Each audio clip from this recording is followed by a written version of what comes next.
Hello, my name is Aditya and I love to play Minecraft. This is the fourth video in my Minecraft tutorial series. Today we will be talking about generated structures. So, what is a generated structure? A generated structure is anything generated by the world and by the game itself. I already have a world with some of them in there, so let me show you that. Here I'm at an overview of a village, which is the first thing we're going to talk about.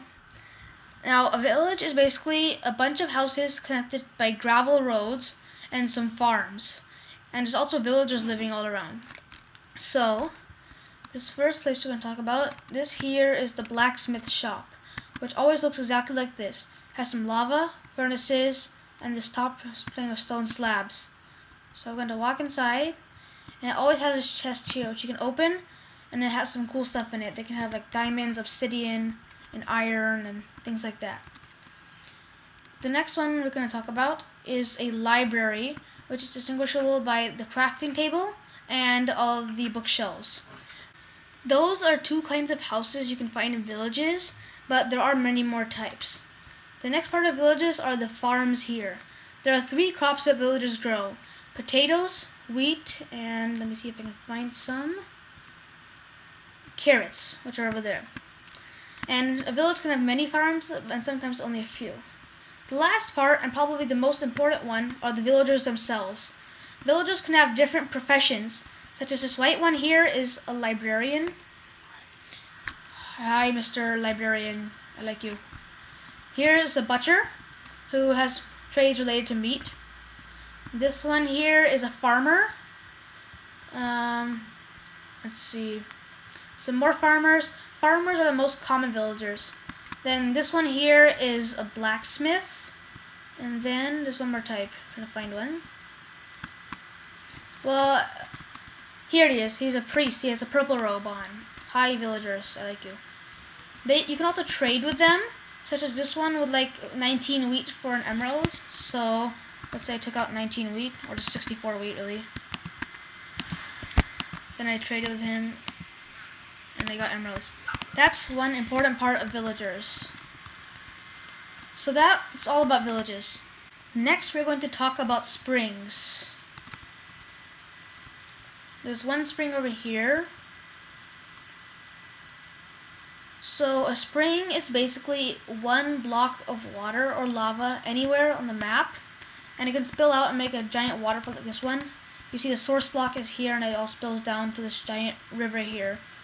This river is the next thing I'm going to talk about, which is basically just this giant pathway of water in the ground, and they can go on for a long distance, and squids can also spawn in them. So let's go back to this point, because there are some other things I need to show you.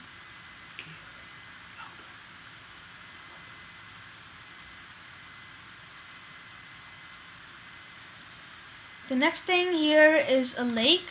This is a lake. It's basically a small body of water, and also squids can spawn in here, like this one here. And they're usually about 2 to 4 blocks deep. So this here's a lake. And they sometimes can have these little land bridges over them. You see this dirt bridge here.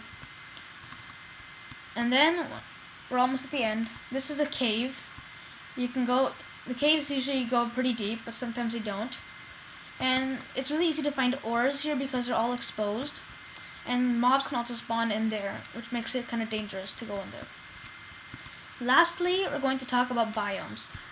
If you're on a Mac, you can press Function F3, but if you're on Windows, just press F3, and you get the debug screen, which shows a bunch of different stuff.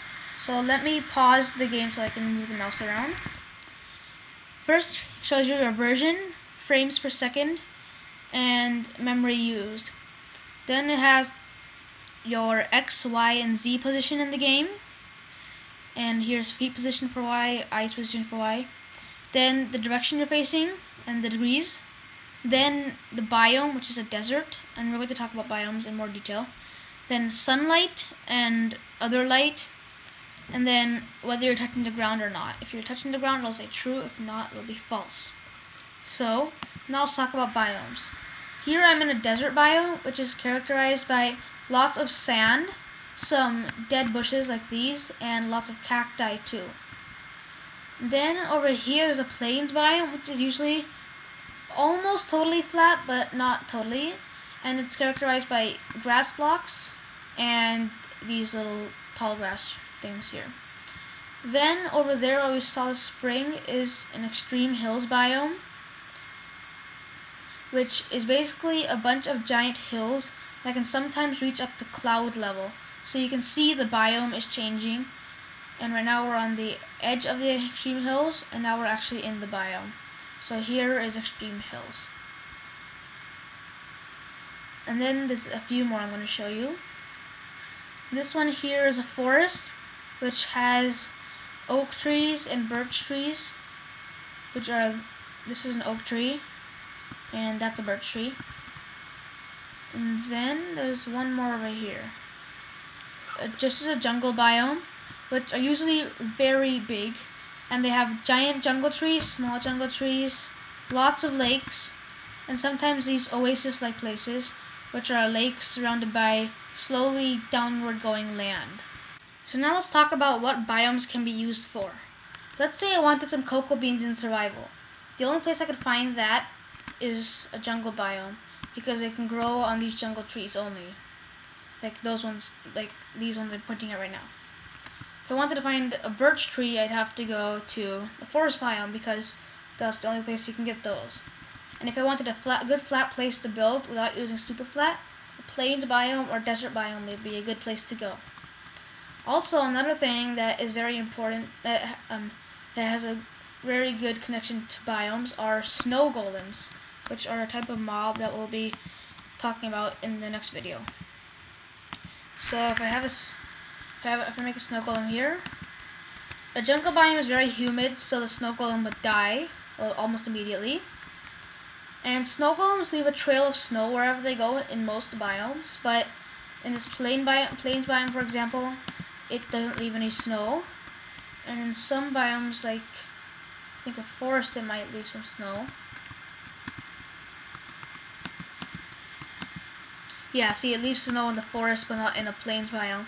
So if you want a snow farm, you'd have to build it in somewhere it's not a plains biome, or anywhere else that doesn't create snow in. And that's pretty much it for biomes. So let's summarize what we learned today. We learned about generated structures such as villages, springs, lakes, rivers, and caves. And then we learned about biomes and the relevance of them to the game. Thanks for listening, and happy Minecrafting.